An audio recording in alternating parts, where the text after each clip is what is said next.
registered, but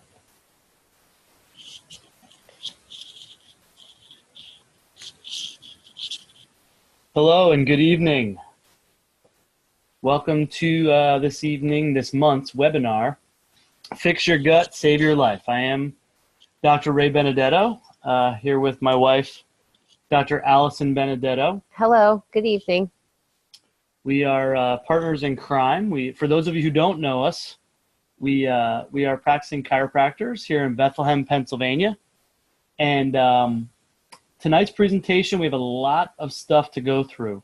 We're going to be talking about digestive health, gut health, and we have a ton of information to plow through. So we're going to dive right in.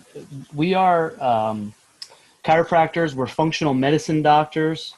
We have a functional medicine, functional neurology practice. So we spend all day with our patients dealing with digestive health, fixing their digestive health, through various methods that we'll be talking about this evening. So this is going to be jam-packed. Grab a pen and a piece of paper. Take lots of good notes. Just a bit of housekeeping. Down at the bottom of your screen, you should be seeing our screen at the moment, but down at the bottom of your screen, there should be, if you hover around with your mouse, there should be a button for you to click on that's raise your hand. That's for Q&A. We will be having Q&A at the end of the presentation. We have a lot to get through first, so we're going to kind of plow through the information. You can click on that at any point, either during the presentation and submit a question.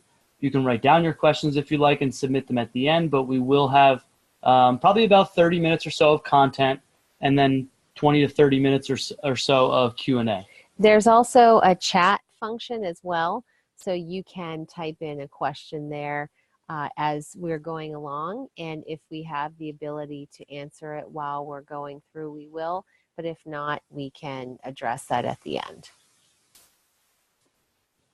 All right, so hopefully everyone's ready for some jam-packed information. We are going to head, and we're going to go ahead and dive right in.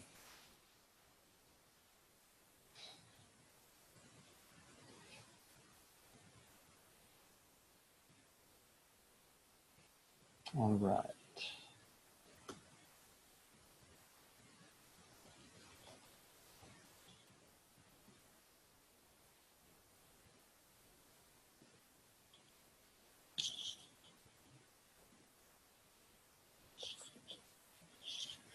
All right. I love this quote. We use this quote, to be honest with you, daily in our practice with our patients.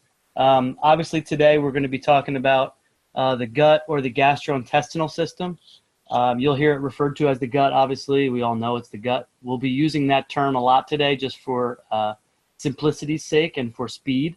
It's a little quicker and easier to say than gastrointestinal system. So the gut is a terrific gateway, probably the gateway into optimal health. And hopefully by the end of today, you'll see why. I love this quote. This is Hippocrates. Most of you at least have heard of him, the father of modern medicine, right? Most medical doctors take the Hippocratic Oath. A famous quote attributed to him that all disease begins in the gut.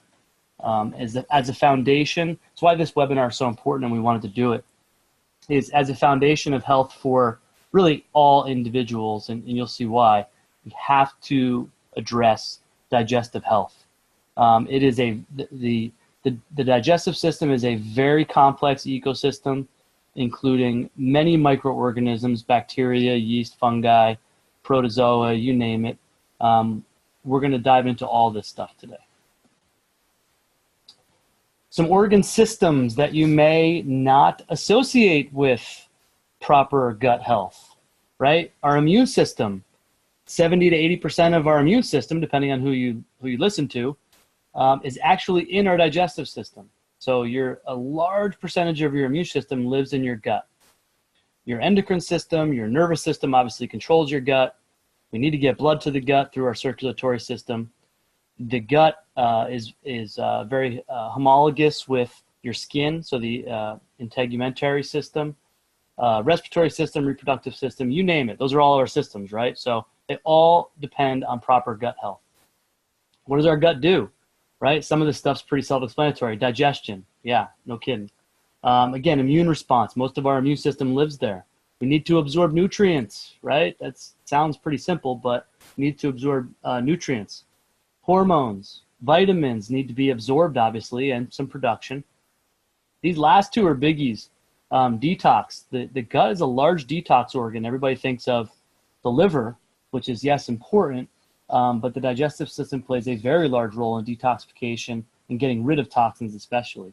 Last one, mood, right? Everyone thinks of mood as a brain function. Yes, our brain needs to be working properly to have proper mood management. But what most don't know, which we're going to touch on a little bit later too, is serotonin, which is the happy neurotransmitter, right? Everybody knows about serotonin due to the medications that are given, Prozacs and the various generations since then. Most of the serotonin that your body makes is actually made in your gut. It's made in your digestive system. So you need proper digestive function to have proper neurotransmitter function and proper mood management. Now, some symptoms, some common symptoms that we see with problems with gut function. Obviously, digestive issues, respiratory issues, reflux, rashes. Those are the biggies. We see a lot of skin problems in our office, psoriasis, hives, all that kind of stuff, that we fix patients' digestive systems and those kind of things go away. I just had a patient actually in the office this evening with acne and all kinds of stuff, and we were getting her gut fixed and it's going away. Obviously, water absorption, so controlling electrolytes and things like that. People with obviously constipation, acne we just touched about, migraine headaches, right? So neurological issues, people don't associate with gut problems. We see it all the time. So migraine headaches, fatigue, irritability, depression, brain fog, we see all of these things in our patients. The first line of defense is fixing their gut. A lot of some of these things fall in line. All of these things can be traced back to digestive function.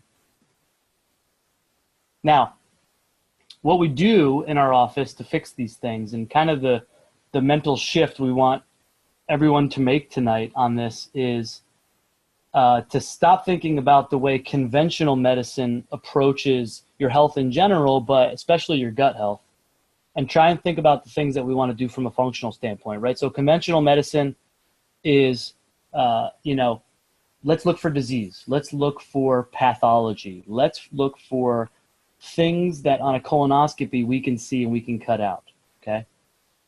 And everyone's treated the same, right? You have a gut problem, you go to your doctor, they give you some medication maybe for the heartburn, or maybe you get a colonoscopy, we don't see anything, very specialized, only looking at the digestive system, not the whole person, right? Based on symptoms. I have this symptom, I have heartburn. Well, you must have too much acid, take this acid suppressing medication, right? Those kinds of things. Where we want to be in the functional world is when there is no pathology, right? We can't find anything wrong. We've scoped you 6 ways to Sunday. We've run all these standard tests. We can't find anything. So there must be nothing wrong with you, yet you still have all these symptoms. So we want to dig deeper to figure out what is the actual underlying cause of your particular condition, whether it be digestive in nature or not. Much more holistic, much more patient-centered. Let's get to the root cause of the issues and fix them, as opposed to you come in with symptoms, we can't find anything, we tell you there's nothing wrong. There has to be something wrong or else you wouldn't have symptoms. Love this slide, right? So this, and again, this kind of ties in with the last slide we just looked at. So that stuff that's above the waterline, the iceberg, the tip of the iceberg that you can see, that's kind of conventional medicine, right? That's Western medicine. This is when it's gone past the point of kind of no return, to be honest with you. And now we're seeing disease states and pathology start to manifest themselves. Whereas many people live under the surface where they have these things brewing. You know, they have things like cancer and diabetes and heart disease and autoimmune disease brewing under the surface due to all these underlying causes that if we dealt with them early on when symptoms presented and when this process began, we could, i.e., prevent these things, of course, but start treating them now and getting them better now before we get to that point. Okay, so at this point you can see how the gut is very powerful yet delicate. There are many different factors that would inhibit the gut's ability to maintain this balance between good bacteria, structural integrity, and being able to function properly. So if you look at this slide, in the center we have good gut health. And then those other things around are all different things that we can say are, quote, enemies to good gut health. And we will go over a good bit of these tonight. Starting at the top, about 12 o'clock, you see SAD. That is the standard American diet. We know this is a diet rich in sugar, chemicals, processed foods, lacks nutrients, fiber, and basically contributes to a very unhealthy ecosystem within the gut. The next thing there to the right would be excessive medications, the overprescription of antibiotics, steroids, anti-inflammatories, acid-blocking drugs. All of these things will significantly disrupt the normal microbiota in the gut, and we will cover those. Moving down, poor digestive enzymes. Your body needs digestive enzymes in order to break down the food that you eat. So if you do not have adequate enzymes, then your food does not get digested and then would not be absorbed. Down the bottom there, right about 6 o'clock, is toxic exposure. We live in a very toxic environment, whether it is the air, the water, pesticides on your food. Again, all of these things can negatively affect the gut. Infections. Infections could be anything from bad bacteria, yeast, virus, fungus, parasites. Again, all of those things contributors to poor gut health. And then lastly, chronic stress. You know, everyone always says that stress is bad, but stress can really wreak havoc on the entire system. And we will get into that a little bit more as we move through. This slide here, I think, is pretty cool because it's hard to, you hear the terms leaky gut or gut dysfunction, but it's hard to really get a good picture as to what exactly that means. So what happens when our gut becomes compromised? So what happens when we get that constant bombardment from those enemies that we just went over? So if you look at this slide, this picture on the left-hand side where it says healthy gut, that's a representation of the cells that line the gut lining in the mucosa, and you could see the tight junction with the arrow to those three little lines there. That is showing how those cells are nice and tightly packed. They're very close together. They're only allowing the small nutrients to get through as they're supposed to, and then they're absorbed into the bloodstream.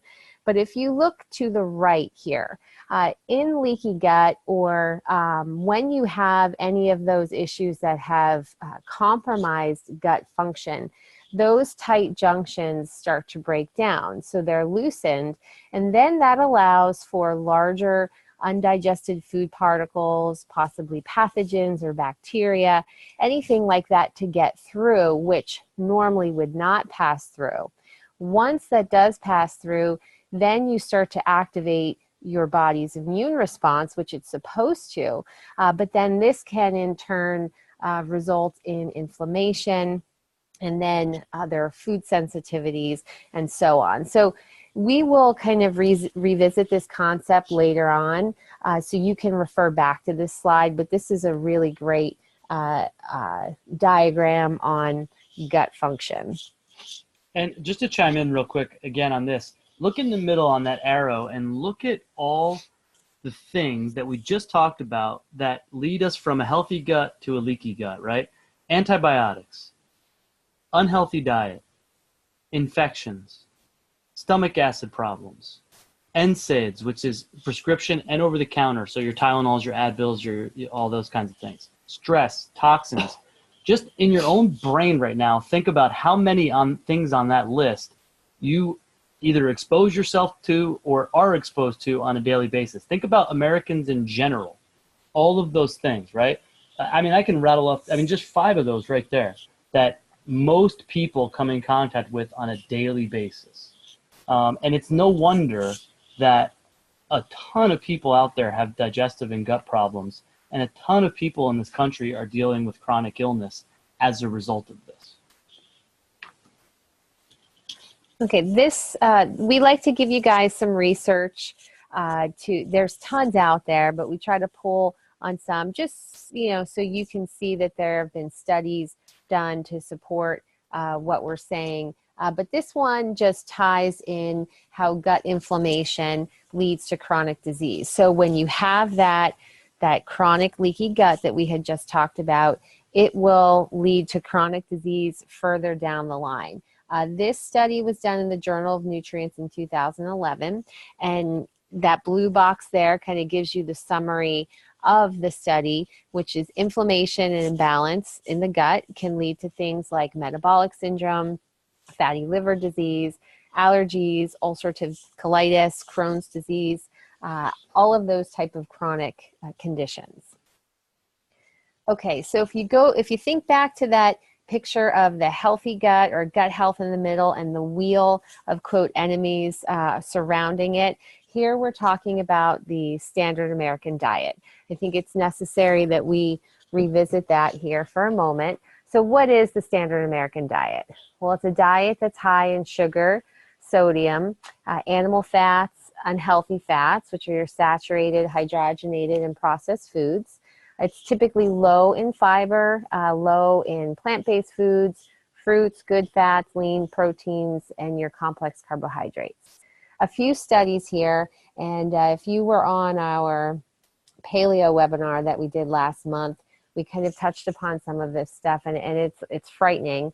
But a study from the United States Department of Agriculture back in 2009 reported that 63% of the calories Americans are consuming come from processed foods containing preservatives, refined grains, added sugars, and oils. And then approximately 1,000 calories out of a standard 2,700 daily calorie diet was attributed to added sweeteners and unhealthy fats. And then within that same study, you contrast the calorie amount in contrast with dairy, fruits, and vegetables, only attributed to about 424 calories. So that's kind of crazy when you look at the imbalance there between, your processed foods and additives and junk, and then the fruits and vegetables. Moving down there, another study, 2010, conducted by the National Cancer Institute, showed 3 out of 4 Americans do not eat a single piece of fruit a day. And then also 9 out of 10 Americans do not meet the minimum recommended daily intake of vegetables. So just by improving those 2 things, I mean, that can make miles of improvement for your diet and your gut health. And then also 99% did not fulfill the recommended weekly intake of whole grains. Now, we'll talk more about grains, but again, in this study, they're comparing whole grains to your refined and processed grains. So that's the difference in that one. So this is pretty scary because a lot of this, I mean, it's just dietary changes. This next slide kind of reiterates that. In this graphic here on the left, you see the orange bar, intake below recommendation or above limit, and then at the bottom of that same slide there, it's percent of population below recommendation or limit, and then to the right is percent of population at or above recommendation or limit. So if you were to look at that chart, I've kind of summarized it for you on the side there, but if you look, that first bold paragraph, about 3/4 of the population has an eating pattern that is low in what? Vegetables, fruits, dairy, and oils. And if you go down, most Americans exceed the recommendations for added sugars, saturated fats, and sodium. So eating patterns of many are too high in calories, And then more than 2/3 of all adults and nearly 1/3 of all children and youth in the United States are either overweight and obese. And this can be directly attributed to these dietary patterns. Take a minute to everyone, just take a moment, like literally 30 seconds, and let that sink in. So that's 2/3, 66% of adults, and 1/3, so that's 33% of children. So 66% of adults, 33% of children in the United States are overweight and obese. That is very sad. Speaking of the diet, the standard American diet, that's a very sad concept, and it's a very huge reason as to why we are getting very ill and chronically ill. Very fixable, by the way. So right. So after, having talked about the negative of the standard American diet, it's like, okay, well, what should I eat? Well, the basics for what to eat for a happy gut, I mean, they're pretty simple. It's what you already know. It's your intuition as far as what you should be eating. So whole, unprocessed foods, plant-based fibers, plenty of fruits and vegetables, beans and legumes, nuts and seeds, and then non-dairy fermented foods. That would be something like your sauerkraut, kimchi, coconut milk yogurt is a non-dairy fermented foods. And this is generally speaking. So these are just general guidelines. If you have no food sensitivities, no food allergies, and you just want to take that initial approach to healing the gut, you start with these things. If you wanted to tease it out a little bit more, or if you had specific dietary needs, if you had an autoimmune condition or something like that, then we would say, okay, you can take out some of these things even further. But these are just good general guidelines that really we all should be following at a minimum. But to really determine specific needs, you can try an elimination diet.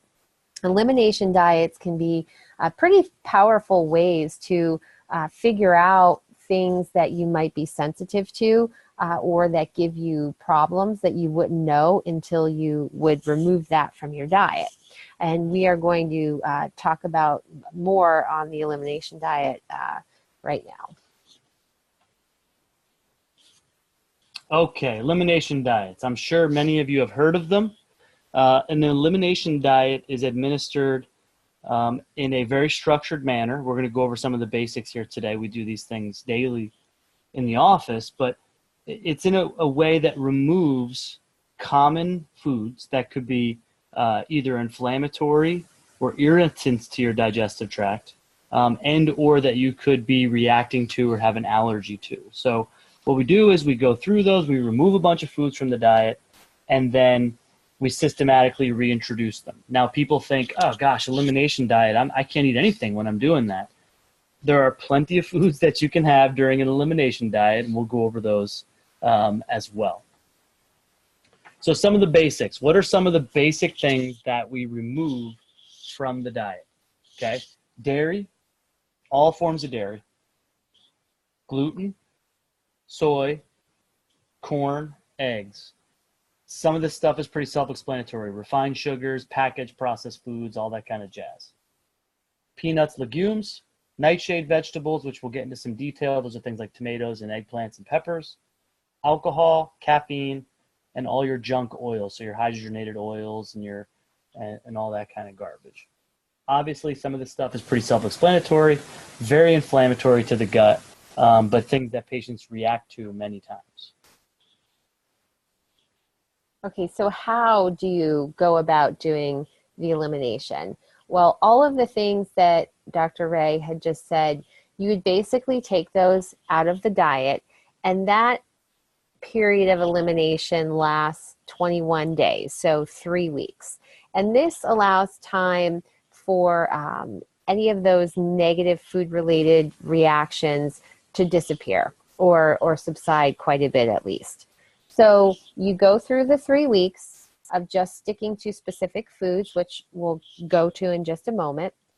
Once you are done with the 3 weeks, then you would start to reintroduce foods. You do one food at a time.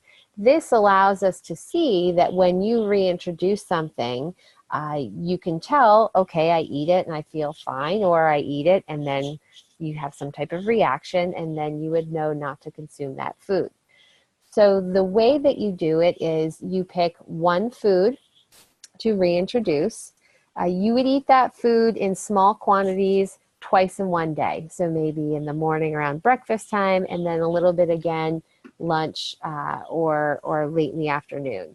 And then you see if you have any negative reactions. It does not have to be simply a GI upset or something like that. It could be anything from a rash, headaches, joint pain, fatigue, anything that is grossly different from how you felt prior to eating the food is what you would be looking for.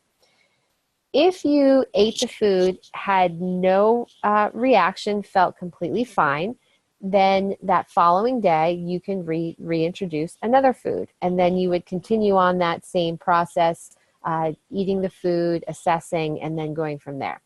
If you ate the food and then you did notice some type of negative reaction, then you would want to take one day off of not introducing any type of food to let your body calm down, and then you would not eat that food again at that point in time, and then you can move on to another food. And so it's a slow process of reintroducing, but that's the way that you're really going to find out whether or not you're sensitive to any of these things that you're putting back in your diet. So what to eat while you're doing the elimination. So again, basically, it goes back to that slide that we were talking about, the foods that are good for gut health. So most vegetables, whole fruits you can do. Again, we're eliminating dairy. So the dairy substitutes that you have available, you can do your almond milk, your coconut milk, hemp milk, rice milk. It's great that now there are so many more non-dairy milks out there that you can choose from. Lean and clean animal proteins, and again, you have a wide range there. You just want to make sure that your animal protein is of a good quality source, organic. If you're doing fish, of course, you would want that to be wild-caught fish as opposed to farm-raised fish. Nuts and seeds. Beans and most legumes, we do eliminate the soybeans and the peanuts. Gluten-free grains in moderation. My personal opinion on the elimination diet, I too am more of a stickler, and I would eliminate all grains. But if you don't think that you could do that, then definitely you avoid the gluten, and you can try some of these gluten-free grains, but again, in moderation. And those are things like rice, quinoa, amaranth, tapioca. You can see there. Your high quality oils, you need fat, but it has to be from a good source. So think plant-based source for fat. So your coconut, avocado, olive oil, any of those things would be fine. Herbal teas, we get the question, well, what do I drink? You can have water, you can have sparkling water. You would want to, you can brew your own tea to make iced tea. Anything like that is completely fine. Sweetener alternatives, so a big thing that we're avoiding is sugar. So if you are the type of person that is very addicted to sugar, then you may want to also eliminate the sweetener alternatives, even the natural ones, the honey, the molasses, because sometimes for some people, even having that little bit is still enough to be causing that cycle of sugar addiction. But if you think you can handle it and you're doing it in small quantities, then these would be the things that you could keep in during the elimination phase. And then of course spices. Spices are going to be, what makes the food even better and more exciting to eat. So load up on the spices, your cumin, your turmeric, curry, any of those things are great, and they're anti-inflammatory. So it's kind of a 2-for-1 there. But now I think what we need to do moving forward here, and I touched upon it a little bit with the sugar, we're going to just go into a little bit more detail about sugar and how it can negatively affect your gut. We're just going to kind of hit the highlights here. I mean, I'm assuming everyone on this call knows that it's not good for you. We've already touched about it. Just some real hard-hitting facts. As you can see here, I mean, the USDA, we're talking here, the average American consumes 150 pounds of refined sugars a year. That is insane. That's an insane amount of refined sugars. Some of the issue is that it's hiding in a lot of the food that you're eating, and we don't even realize it. I mean, again, it all comes back to the refined sugars, or the refined foods, the processed foods, the fast foods. I mean, it's everywhere. It's everywhere, yet it's not that hard to cut out if you stick to some of these basics. What can it be disguised as, right? Everybody knows what like table sugar looks like, but think about these things that you see on food labels: high fructose corn syrup, corn sweeteners, cane juice, fructose, malt syrup, glucose. I mean, gosh, look at all these words. You've seen them before. Like I said, you've seen them on labels, you've seen them on boxes. Here's the easiest way to avoid them: don't eat anything that's in a box. Yeah, if you end up shopping the perimeter of your grocery store, with the exception of the dairy portion, you'll be fine. You hit the meats, you do the fruits and the veggies, and you can get your good quality fats and your eggs, and then you're good to go. And all of these other things in the middle of the aisles that are packaged and processed, you won't even be tempted because you just don't even go down those aisles. Now, this is a webinar on gut health. So why is sugar so bad for your gut? Like, okay, I get it's bad if I get diabetes and this and that and the other. Horrible for your gut. Chews up your gut, right? It's not a real nutrient, if you will. There's no nutritional value. It promotes the growth of a lot of bad bacteria, right? So these bad guys that live in the gut, E. coli and H. pylori, you've heard of these, they love sugar. They love it. They love it. But it also inhibits the growth of good bacteria, the good soldiers that we need in there. Contributes to the wear and tear on the lining of the digestive tract, just like we talked about before with the leaky gut. Fungus like Candida love sugar too. They love it, right? Everybody knows this. Yeah. Oh my gosh, I get Candida in my mouth and I get fungus everywhere, and they love sugar, right? And if we don't eat those things, then we starve those fungus and those bad bacteria. And again, contributes to intestinal permeability, which is or increased in permeability, which is the leaky gut that we were speaking of before. Now, we got to take a minute. We touched on it earlier. Talk about gluten, right? We're talking about gluten and gluten-free stuff and the impact that eating gluten can have on your gut health, right? We are seeing a huge, steady rise in the prevalence of gluten allergies and sensitivities. Okay, they're through the roof now. Research suggesting that even those without diagnosed intolerances to gluten may experience digestive issues or distress from the consumption of gluten. So what is gluten and why does it cause problems? Okay. Technically, the term for gluten, and we'll keep calling it gluten because that makes it's easy, everyone knows that word, is gliadin. It's a protein that is in grains, certain grains, wheat. Let's use wheat as an example. It's a protein called gliadin that increases the permeability. So it increases that leaky gut, that breakdown in the lining of the digestive tract. Okay, it's something called zonulin.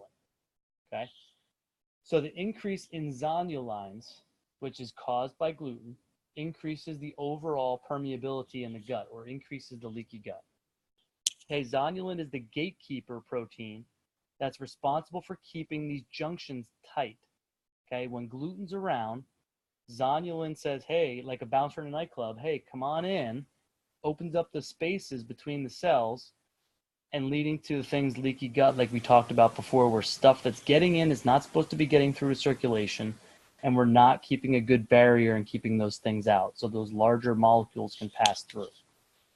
Again, you can see some, just as a quick aside, we didn't mention this, but you can see all the references research-wise. Most people don't care, but if you do want the research, it's out there. Here's a good one right here. Zonulin is the only physiological modulator, we'll translate this, of intracellular tight junctions described so far that's involved in trafficking of macromolecules and therefore intolerance and immune response. So zonulin is what regulates what passes through and what doesn't. Okay, and gluten impacts the ability of zonulin to do that.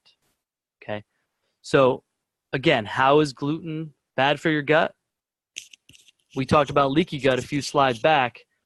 This is a large contributor to why leaky gut develops. Here we are again. See that little food sensitivity one over here on the right where it says leaky gut food sensitivity? Just imagine that's gluten right there. Okay, causing the compromised junctions in the gut, causing the increased immune responses, causing this cascade of problems. Top causes of increased zonulin, right? So how do I get all this zonulin? Okay, it can't just be gluten, right? No. Harmful organisms, bacteria, yeast, right? We're kind of getting circular here. We're sounding like broken record, right? So if we get too much bacterial overgrowth, we get fungus, we get parasites, we get gluten. These are the big ones. Again, another reference right there clearly showed that gliadin or gluten can affect this zonulin barrier even in people that don't have genes for celiac disease, right? Because everybody thinks about celiac disease. Celiac disease affects a very small population in the world. Gluten sensitivity is now getting huge, and these are the mechanisms why. Now you know why. Also associated with the following, right? Crohn's disease. Everyone's heard of that. That's an autoimmune digestive disorder. Type 1 diabetes, right? Not a gut problem, not a digestive disorder, but an autoimmune disease. Multiple sclerosis, again, not a gut problem. It's an autoimmune disease that affects your brain. Asthma, sounds respiratory, right? Yes, has nothing to do with digestive symptoms. It causes autoimmune respiratory issues. Glioma, those are brain tumors.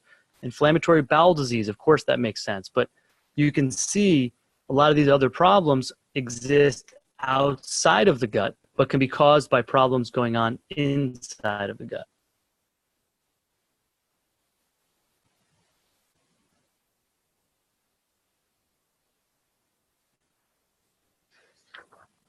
Did we lose our audio? Is that better? Can we hear now? I'm seeing audio issues from people.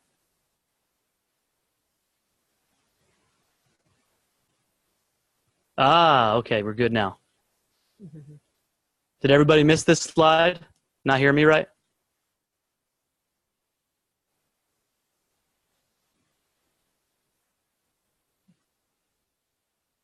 Gotcha. Everybody saw the slide. Could you hear me talking over the slide? Okay. We're good? All right. Again, take-home message. Gut problems, yes, cause gut problems, but also can lead to many other systemic issues.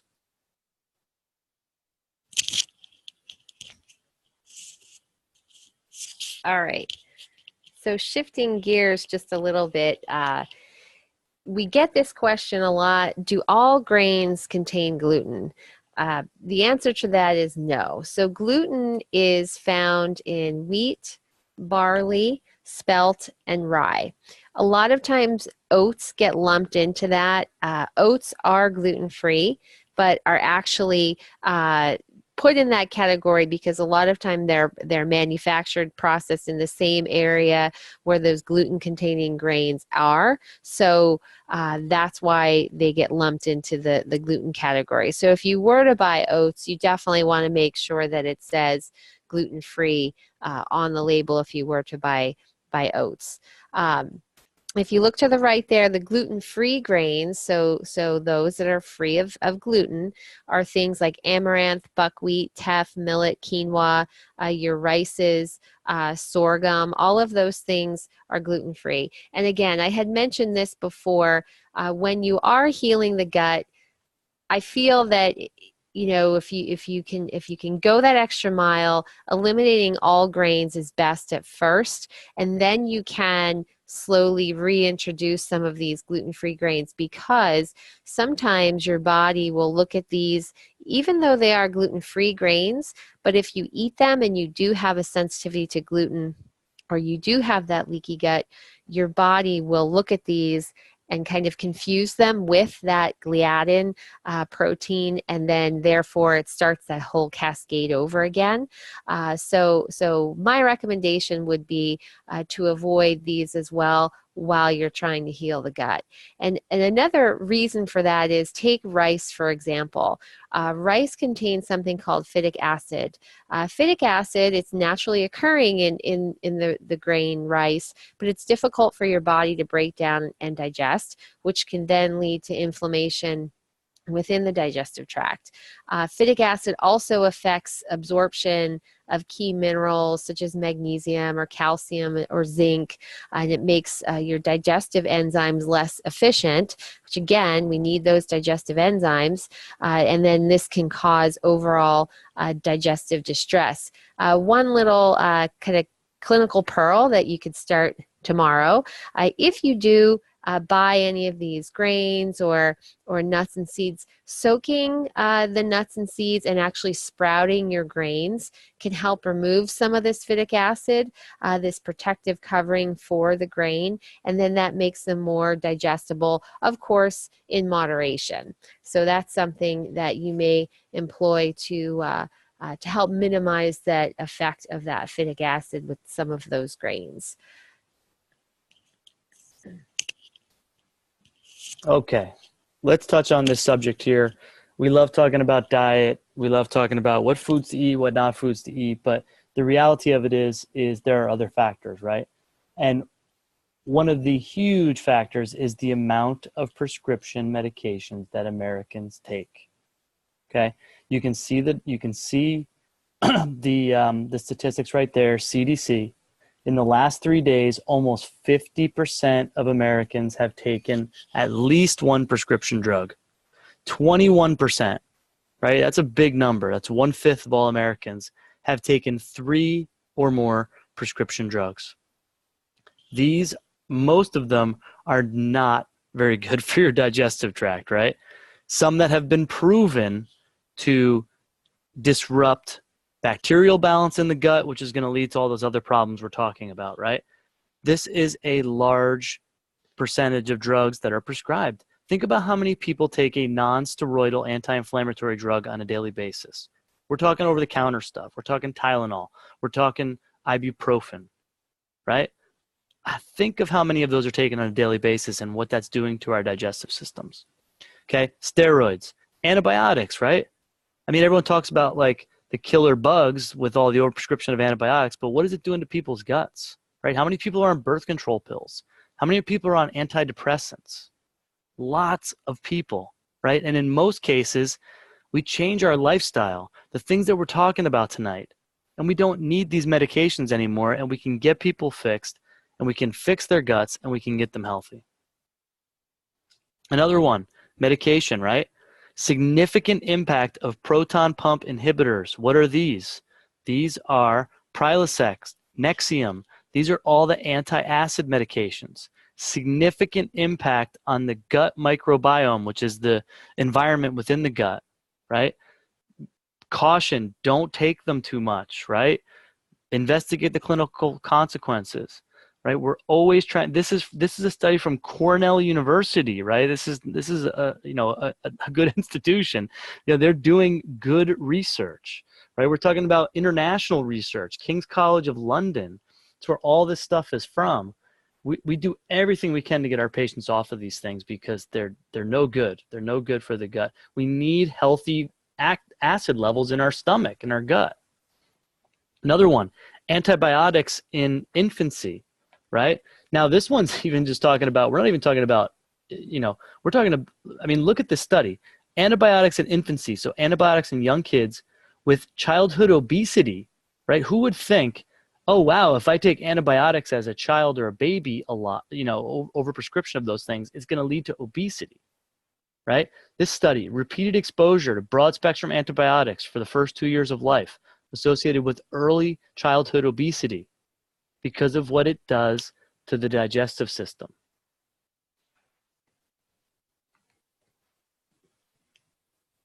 Let's talk enzymes, right? Your body needs digestive enzymes, right? How do we break down the food particles so that we can utilize them, your body can absorb them, and we can get nutrients like vitamins, minerals, amino acids, all those kinds of things, right? These enzymes are produced by the pancreas, the stomach, salivary glands, and small intestines, all part of our digestive system. Can you hit the slide there? Thank you. All right, what causes a decrease in your digestive enzymes? So again, I feel like a broken record. I feel like we keep, oh, hold on a second here. How about now? Can you guys hear me? Are we good? I just got a little note that the audio went out there.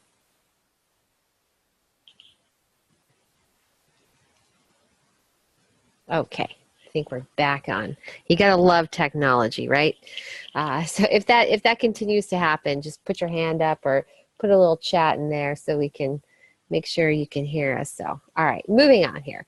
Okay, what causes a decrease in digestive enzymes? Again, acid blocking medications, some mineral deficiencies, a zinc deficiency, pesticides and chemicals on your food, excessive intake of unsaturated fats, heavy metal consumption. So of course we don't look to consume heavy metals, but this can come in through your water, through food, cosmetics, things that you put on your skin. And there are many more things that decrease the digestive enzymes. But we need to stabilize, preserve, and you can supplement these enzymes. How do we do this? Add more raw food to your diet. So again, raw food can be, as it is, just raw vegetables, but it can also be some of those things like your sauerkraut, your kimchi. You want to eliminate processed food. And then, of course, you can always take a good quality digestive supplement to help balance these digestive enzymes. Probiotics. We all hear about probiotics. Probiotics, as you can see there, those are the good guys. Those are the good bacteria that live. They should stay primarily in the lower portion of the GI tract. If they do move out of the lower portion and come into the small intestine, that can lead to some issues, but that's for a different webinar. Maybe we'll have that another month. But in general, your probiotics, they promote balance in your gut's microbiome by promoting good gut bacteria, but they also hinder the harmful guys. They stop the growth of the bad bacteria. And again, how do we lose the good bacteria? Poor diet, excessive medication use, exposure to oxidative stress. Oxidative stress is just a fancy word for the effects of stress on the body, more on the cellular level. Now, there are a lot of different strains of probiotics, which can be confusing to some people, actually most people, but you could see that list there on the left. Those are all the common good bacteria. But again, where do you find the probiotics? Yogurt, kefir, sauerkraut, tempeh, miso, kimchi, kombucha, and then of course you can always supplement to that by taking a good quality probiotic supplement. All right, toxic overload. Do you know what is in your food? Chances are these days, most of what we eat does have some type of toxic component to it, whether it is pesticide on our foods, we have contamination of the water, pollutants in the air, even chemicals in household products. All of these things can negatively affect your gut health. So how do you minimize exposure? Buy organic when you can. Definitely non-GMO foods. You can get an air purification system for your home or a water filter. There's some really great ones now that you can just hook right to the tap to filter the water. And really being more aware of the types of cleaners and things that you're using in your house to really cut down on the toxins. And then to further detox from the toxins, you can do, again, good nutrition, hydration, intermittent fasting, sweating, exercising, all of those things will help kind of eliminate some of the toxins that may have built up in the body there and in the gut. Again, the chronic infections, the bad bacteria, virus, parasites, fungus, all of those things, like we had discussed before, can lead to poor gut health. Acute infections are fought off by the immune system. That's good. That's what we want to happen. However, chronic infections, they tend to win most of the time. So your immune system provides continued effort to fight these chronic infections, but without really effectively removing the pathogen. So it stays in the body, and then this leads to, again, the whole host of health problems, and then definitely a hindrance of the healthy gut microbiome.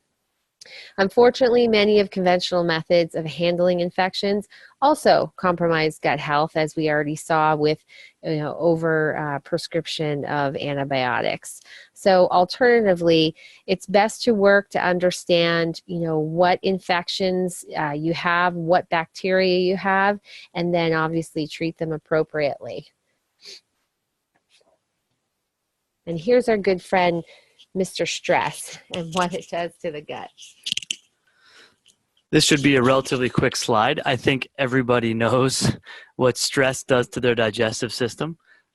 We obviously experience it all day. We want to try and eliminate all sources of it, like our diet and our sleep and, life changes. Sometimes these things are unavoidable. We understand. But we want to try and do the best we can however we need to, and this is different for the individual. I think exercise is the best method of this, but we want to do everything we can to manage and deal with stress because it wreaks havoc on your digestive system. I think we've all have experienced that and know that the issue is when it becomes chronic, right? And we don't have these stress relieving techniques. We're going to pay the price. And again, that's individual to everyone on this call right now, but we would be remiss if we didn't mention it and mention its importance. Some strategies, right? Keep stress, right? At bay. Again, we're going to sound broken recordish here, right? Make sure you're eating a diet that's anti-inflammatory. Things like breathing exercises. Again, my personal favorite, regular, intense, vigorous exercise. Socializing. I mean, everybody knows these things. Going outdoors, taking hikes, but nobody thinks about them until they're already stressed out, and then they're trying to relieve the stress. These are things that need to be done on a daily basis to remove stress, which is going to go a long way towards helping heal the digestive system and the gut. Real quick, let's talk on what are some of the, which we haven't really gotten to yet, what are the protocols that we use? How do we fix this, right? So up until now, we've been talking about how it happens and how bad it is and all that kind of thing. But what do we actually do about it? What are the things that we can do? Number one, and this is going to include some things like supplementation, which we haven't even touched on, that we do with our patients every day here, but we need to repair the lining of the digestive tract. Okay. And there are specific supplements and things that we use to do this. Right? We don't have enough time to go into these today. Probiotics is part of it, but we need to repair the damage. We have to heal that leaky gut. We need to remove the bad stuff, right? So we need to remove things in the diet that could be a problem. Toxins, inflammatory sources, bugs, right? Bacteria, virus, yeast, yada, yada, yada. We just talked about stress, right? So we need to remove the bad stuff and replace with the good stuff. Friendly, healthy bacteria, digestive enzymes. It's it's complex, but simple at the same time. Repair the damage, remove the bad stuff, make sure there's lots of good stuff. When we talk about making sure there's lots of good stuff, we're talking, again, probiotics, enzymes, vitamins, B, C, D, E, K, minerals, you name it.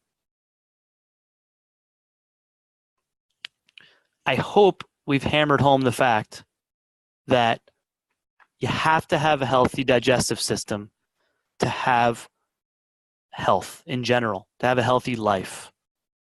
Okay? It's vitally important. It is the starting point of all health. We started this presentation with a quote from Hippocrates. We live this in our office every day. It's the first thing we do with patients is no matter what their chronic health condition, we have to fix their gut. I know we ran through a lot of stuff tonight. I hope it was helpful to everybody who was here. We could have done hours on this topic, and we love it. We see such changes in our patients' lives with all of their different health conditions by helping them fix their gut function, their digestive systems. We love it.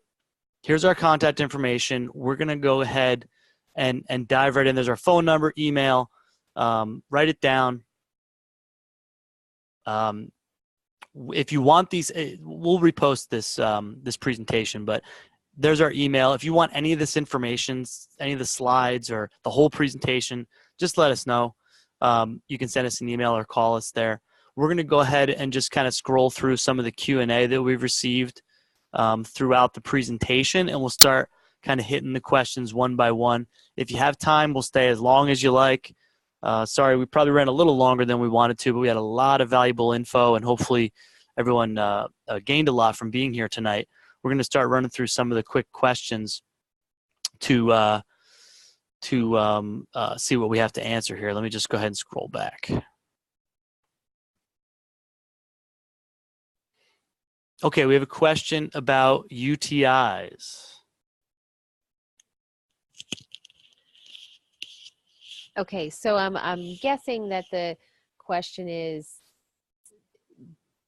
do urinary tract infections negatively impact gut health? And obviously that would be yes, because then typically what are you prescribed for the urinary tract infection? An antibiotic, which can promote that whole cycle again of poor gut health. And again, usually, with a urinary tract infection, it's due to bacteria, or sometimes it's an issue with complete voiding. But if it is bacterial in nature, then you have to say, okay, well, how did I get the bacteria? So again, yes, there is definitely a connection there. And if you had we can go into that in more detail if you wanted to call or email, but the general response would be yes. Another question, how do you sprout grains? That's easy. You would just soak the grains as you would do with the nuts or seeds. You could soak them in just some water, several hours or overnight. And then for the nuts and seeds then, and the grains, then you can lay them out and you can put them on a cookie sheet to dry them out a little bit, because you don't want them to get moldy. But that's all it takes, is just several hours to overnight to soak the grains. Okay, there's a question about intermittent fasting. So intermittent fasting, it has become more in vogue now because of the popularity of a ketogenic lifestyle. And again, that would be for a whole nother webinar. But intermittent fasting has been around for a long time. And to some degree, we all do some intermittent fasting. Intermittent fasting would be, going several hours without eating any food. So think about when you go to bed. If you don't eat past 8 o'clock, and then go to bed, say 9 or 10, and then wake up maybe around 6 o'clock in the morning, you have gone that entire time without eating. So that is like an intermittent fast. But you can take it to another level where you might eat all of your good bulk of your calories in the morning, and then you wouldn't eat anything throughout the entire day, and then maybe just a little bit in the evening. But the point of intermittent fasting is more to shift your body into burning fat for energy, because you're not consuming you're not consuming any additional calories or foods that can be broken down into sugars and used for energy. Your body is relying on what is already stored, and that typically results in fat burning. But again, I can go on and on and on about intermittent fasting. So you can definitely reach out via an email or call, and I'd be more than happy to get into more details. So I hope that has satisfied your question there for now. Let's see here. Dr. Ray has something here. Just one other note on intermittent fasting from my perspective. And, you know, like Dr. Allison just alluded to, intermittent fasting has become very trendy. Because it is effective, number one. Kind of along a different line, the reason it's become very trendy is because now we have to do it, right? So we have food all around us now, and the only way we would intermittently fast is by forcing ourselves to do it. But from an evolutionary standpoint, we as humans, we had to intermittently fast, right? So you would go out and hunt and gather, and you'd get this big score of a meal. You'd kill an animal, or you'd gather a bunch of nuts and fruits and all that kind of stuff. You'd eat a giant meal, and then you wouldn't get another meal for another half a day or another day or what have you. So we've kind of evolved for our bodies to work fairly well under an intermittent fast. We're kind of de-evolving, if you will, because of our current lifestyles and our current food supply, that a lot of people are starting to get back to it as a trendy alternative. And I don't want trendy to have a negative connotation. It works. That's why people are using it. Well, I think that is all for the questions at the moment. I don't see any other questions so far. If anybody has any last minute ones they want to fire in, go right ahead. We are here, and we're here to help. Oh, one more. It's always some last minute arrivers here. Okay, there you go. So the question is, does a colonoscopy determine what's going on in the gut? Ooh, I'll take this one. So yes, colonoscopies are important but they have their place. So a colonoscopy is, obviously everyone on here I'm sure is familiar with what they are. So a colonoscopy, the value in a colonoscopy is it's going to look for structural damage and pathology. So we're going to look for, do I have tumors? Do I have cancerous growths? Do I have ulcerations? Do I have polyps, right? Do I have things that I can visually see on the surface that indicates damage or pathology to the tissue? What it doesn't see, and again, we see a lot of patients come in and have all these gut problems, and they've had colonoscopies that are clean, because what it doesn't see are these tight junctions that we're talking about on the lining of the gut. What it doesn't see is bacteria levels and fungus and parasites. It can't see these microscopic level tissue issues that could be present. It can't measure healthy bacteria levels, right? So we need to do other tests, more advanced tests, more specialized tests to look for these things when we have these functional problems in the gut that we can't see on colonoscopy. I hope that answered your question and kind of separates out the difference. The problem is, a lot of people with these chronic gut and digestive problems that we see is all they do is get a colonoscopy and maybe some routine labs, and it's not going to find all these things we talked about tonight, which are the things that are causing their chronic gut problems. Right? It's that iceberg analogy. We're just looking at the tip of the iceberg with a colonoscopy, which is the pathology, which is the end of the process. It's once all this other stuff's been going on for so long and has caused measurable disease that we now need to cut out or what have you. We want to get under the surface and look at that giant iceberg underneath the water level, which is causing all the problems that have led to the pathology. I think that's all the questions. Going once. That is the last question I see. Yeah. I hope that everybody enjoyed this webinar. We're looking forward to giving this webinar because it's so crucially important, and it's things that we deal day in and day out with our patients. And really want to thank everyone for for joining us. We'll go ahead and we'll make sure that we get the replay out to everyone so you can review it and share it with your friends and your family, and pass on the message to anyone who you think may need it. It is that important that this message gets out so people can get their gut fixed and regain their health. All right. So thank you very much. Have a good night, and we will talk to you soon. We'll see you on the next webinar. Yep. It'll be end of next month some point. We'll send the word out. Have a good evening. Thank you.